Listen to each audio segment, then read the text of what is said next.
Assalamualaikum warahmatullahi wabarakatuh. Halo teman-teman, perkenalkan kami kelompok 9 kelas KN.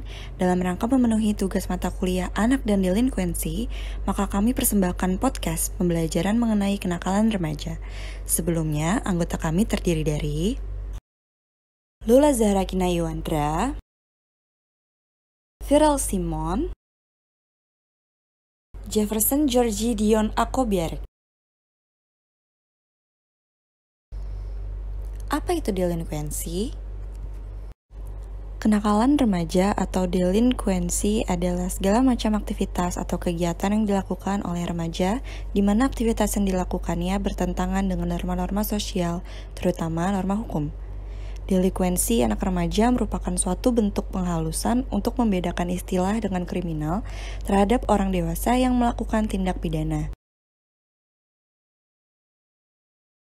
Sintrok mendefinisikan delinkuen adalah suatu rentang perilaku yang luas, baik perilaku yang tidak bisa diterima secara sosial, seperti tidak mentaati peraturan di sekolah, pelanggaran, seperti melarikan diri dari rumah, dan tindakan kriminal, seperti merampas dan mencuri.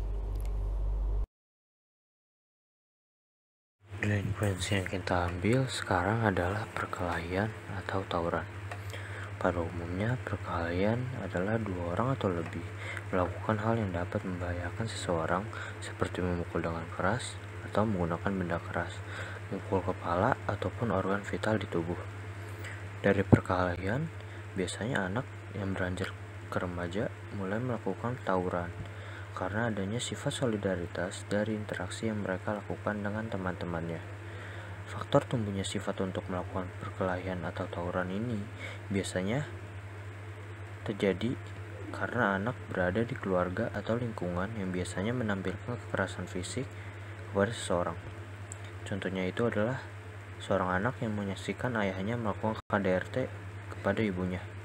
Dari kejadian ini, anak jadi belajar untuk memecahkan masalahnya dengan kekerasan. Tawuran merupakan suatu bentuk tindak pidana karena pada umumnya tawuran melanggar pasal 170, 351, 355, dan 358 KUHP yang merupakan bentuk kejahatan dan pasal 489 KUHP yang merupakan pelanggaran. Di sini ada cara mencegah kenakalan remaja. Yang pertama, biarkan anak remaja mengenali konsekuensi. Yang kedua, mengganti sikap keras dengan sikap tegas. Yang ketiga, mengawasi pergaulan anak namun tidak mengendalikannya. Yang keempat, memahami perasaan mereka. Dan yang kelima, membuat aturan dan menetapkan batasan yang jelas. Dan yang terakhir, mengendalikan diri. Peran masyarakat dalam mendidik remaja sangatlah perlu, apalagi orang tua yang menjadi pusat pembelajaran anaknya. Ketika semua itu tidak berfungsi, maka remaja akan melakukan apa yang mereka kehendaki tanpa ada batasannya. Hal ini masyarakat punya peran penting di mana untuk membimbing dan membina anak di dalam lingkungan tersebut dengan cara non-fisik maupun fisik. Dalam hal ini pun guna memperkuat mereka ke era yang akan datang. Sampai sini dulu ya materi yang kita sampaikan kali ini. Semoga podcast ini bermanfaat untuk kalian semua ya. Terima kasih. Wassalamualaikum warahmatullahi wabarakatuh.